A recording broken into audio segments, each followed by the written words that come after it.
One of the most popular decks being built in nostalgixtcg right now is a mech deck, because mechs have something that no other fighter type has in this game, and it's almost like a cheat code. But instead of just telling you about it, I kind of want to show you. So I built a deck. I've tested it. It works really well, and I'm going to break it down for you guys today so you can build the same deck or a nice variation thereof and use it in your own LGSs, your stores, or in your own tournaments. Let's get into it. All right, starting this one off just like we did the last video, we have to look at the hero first, and there is a reason why I picked Nakira, Herald of the Kraken. Now, her ability is once per turn, you may pay 1 mana to summon a +1 life, 0 attack token, marine token with taunt. Taunt being you must attack that before attacking anything else. And the nice ability there means that you can kind of build a little bit of a wall if you can get some out there, which is kind of the piece here, and you'll see why. But before we really get into the thick of it, we are going to start off with the basics here. We got the mechs, and of course, the staple in every mech deck is Abducta and its evolution Destructa. But here we have Abducta. It's a mech. This cannot be targeted by hero or fighter abilities, so it can only be dealt direct damage. It has to be sought after, kind of one of the perks of being a mech, if you will. And it's got 2 attacks on here for 3 cost and 4 life. It's already a really good fighter just with the ability, but it has the claw, which does 2 damage, simple, or hide and seek. Search the top 5 cards of your deck, pick one, add it to your hand, and place the rest on the bottom of your deck in any order. So it's a really good draw mechanic. If you you have a couple of these out, your opponent's not really threatening your fighters, especially if you've got some of the tokens out, that might be a decent way to start looking for additional cards that you need for your deck, like Destructa, because this is a card that has become a little bit broken. I think the very first champion of Nostalgix, the very first tournament, kind of showcased that destruction a little bit from Destructa. You see what I did there? Anyway, it has your opponent and hero fighters can't use abilities, which is phenomenal. First of all, you're blocking your opponent's hero and their fighters' abilities, so it's already really good. It is a 7 cost, which is kind of up there, but not as much as you might think, and we'll get into that in just a little bit. But it has 11 health, and it has an attack. Rage of the Machine does 6 damage, or its real attack is Seek and Destroy. Search the top 5 cards of your deck, reveal 2 cards, deal their combined cost as damage to anything, and add them back to your hand. Place the rest on the bottom. That can be dangerous if you have a couple. Let's say you have 2 Liliths in your deck, right? Lilith is a tier 3 fighter, or a stage 2 for those Pokemon minded folk out there. It's a stage 2, but it costs 10 mana to summon.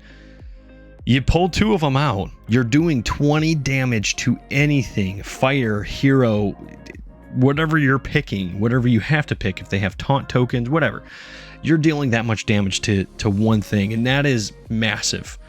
Pile that with 1 Gametron, and that's already a 20 plus buff, so you get a 20 plus a 10, 30. I mean, you're essentially taking somebody out in 1 turn.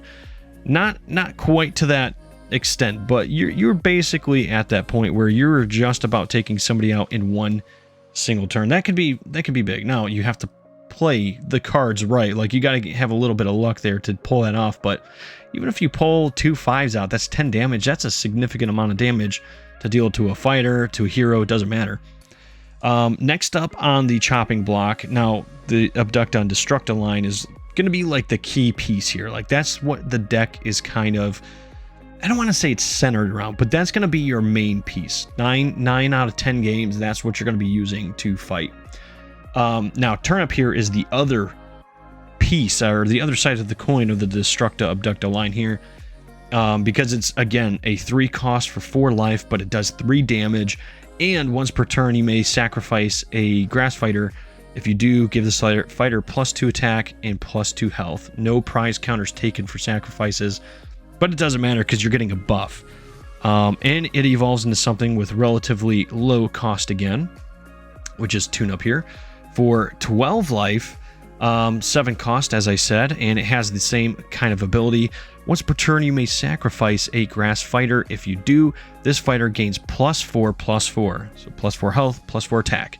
And its attack already does Block Party, deal 2 more damage for each other Turnip and Tune-Up you control. So if you have, I don't know, 1 Tune-Up out and 2 Turnips out, you're now dealing 7 plus 4 more, so 11 damage. That's pretty massive for 1 hit on 1 fighter, and a relatively low cost fighter at that.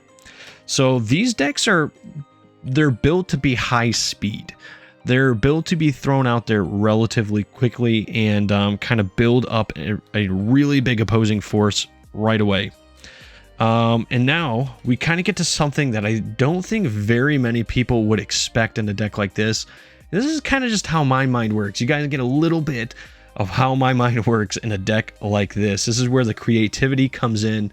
And also, when you build decks, if you guys are building a mech deck and you've got some creative concoctions in there as well, I want to see them. I want to see them. I want to see them.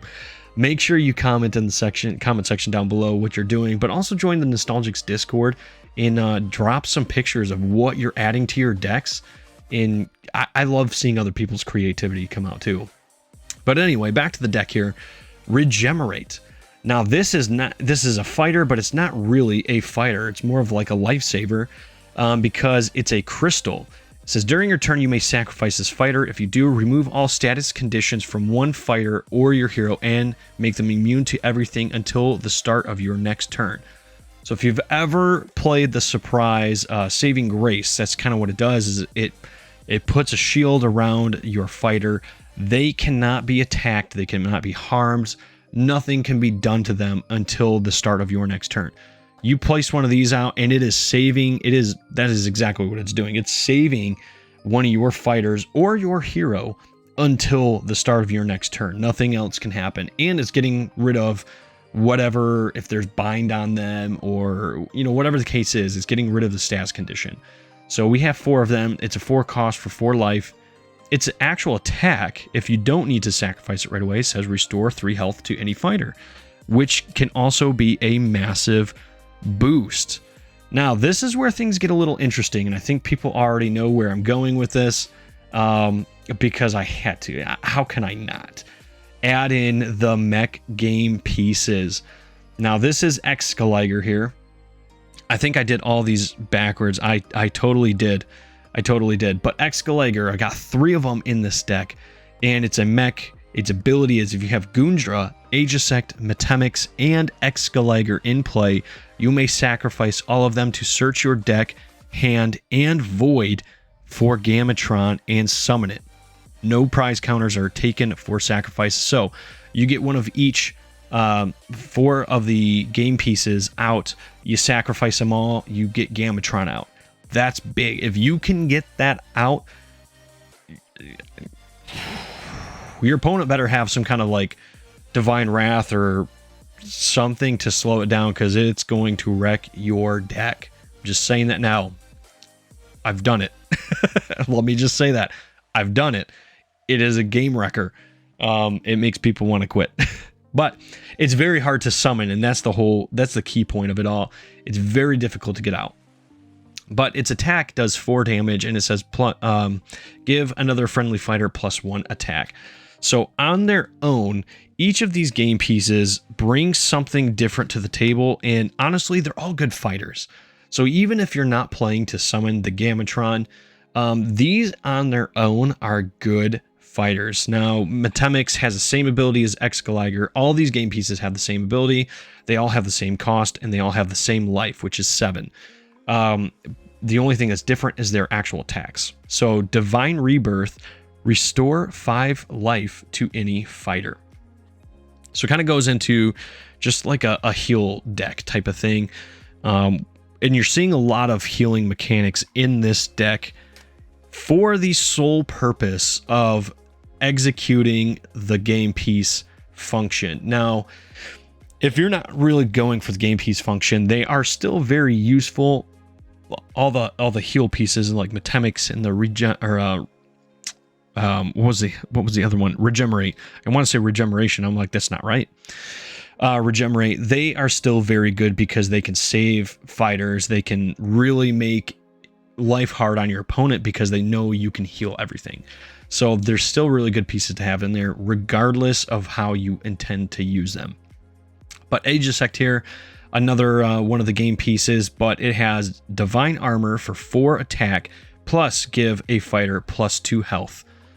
That gets nasty. If you let that sit, if you let Aegisect survive, that gets nasty. I'm just going to say it. It is very frustrating to go up against, and so is this one right here, Gundra. I can't wait for MJ to watch this video. She does not like Gundra. I've actually got a really fun story and all that, but I'll save you guys from here. Check out my Instagram if you want to see why Gametron is a funny thing for me right now and a very fun thing. Just go check it out. Go check it out. Gundra, same thing, same cost, same life. It has Divine Lance, 4 damage plus deal 2 damage to another opponent's fighters. If you're playing somebody that has tokens like this deck, this is a very good thing because you can take out tokens, multiple tokens at once, or you can just do residual damage to things here and there and kind of really buff them and knock them down.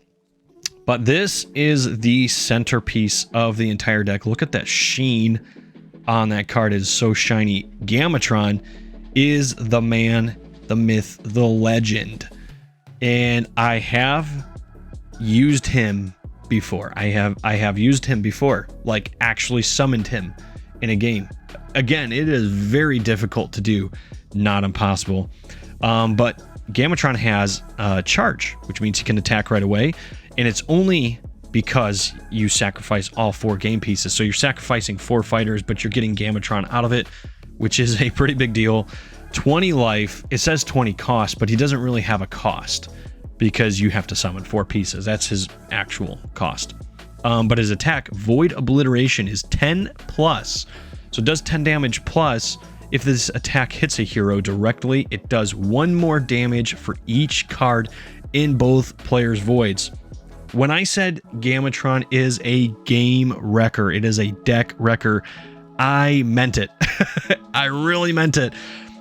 Depending on how late in the game this is, you are going to be dealing way more than 40 damage. I'm just going to say that. The point where I was when I was able to summon Gametron in the game that I did finally get to pull him, I think I had like 12, 13 cards in my void, and my opponent had about 20. So yeah, I did more than 40 damage in one hit to his hero, which KO'd him instantly.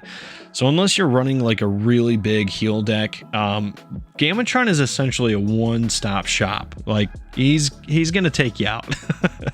It's very imperative if you are playing a deck and they start summoning a couple of these Gametron pieces, take them out. You don't want that happening. Or have a certain surprise handy, you know. There's some cards out there that'll let you negate stuff, but the cheat code I kind of mentioned at the beginning of this video is none other than scrap metal. And if you guys have ever played Nostalgix before, if you're not new to the game but you're familiar with it, you already know what scrap metal does. It's a 0 cost that allows the next mech fighter you play this turn cost 2 less.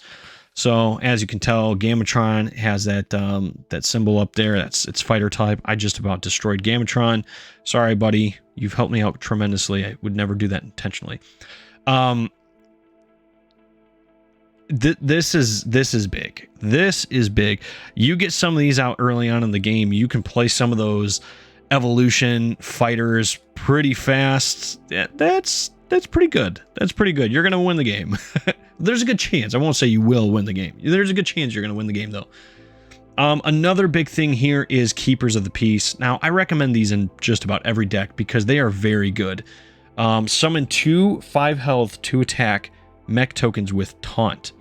So, very big. They're a wall. They're essentially a 5 health, 2 attack wall. You summon a few of these in the course of a game, and you're standing pretty tall over there. Especially if you're trying to get the game pieces out, you really want a wall to hide behind to get them out if your opponent is really ramping up. And they usually do. They usually ramp up fast, and they're trying to get rid of your stuff fast. That's why there's so many tokens. And I say so many. There's really only 2 token creating things in this deck. But that's the whole premise of it. You want to build a wall to get your game pieces out. Next up is Tower Fall. Now this, like in the previous video, the previous deck tech video, deals damage equal to your opponent's hand size to all their fighters and draw 2 cards. This could be a game saver if you have your game pieces out. Somebody's about to wreck you. You drop that bomb on them, wipes out their board. It allows you more time to get more game pieces out if you can, or allows you time to build up your other arsenal and really start hammering away. Reverse. We have the surprises now, which I have 3 reverse in here. Negate a surprise's activation. The player who owned that surprise draws a card. Very straightforward. These are staples. Like, these are in every single deck. I only have 1 nope, and that's because I was running out of space in the deck. You can only have 50 cards in the deck, and I want more than 50 cards in my deck because there's way more than 50 cards that I need for this deck. But I can only fit 50. These are the 50 I chose. You want one at least for a surprise or for a spell, because a lot of people play spells. The only thing is, surprises can hurt this deck more effectively than I think. Surprises are going to hurt your deck, this deck, more than spells. Wow, I did it. Pats on back for me. I finally did it. All right, moving on. We've got Saving Grace. Now, there are 4 of these in this deck because, again, it is imperative.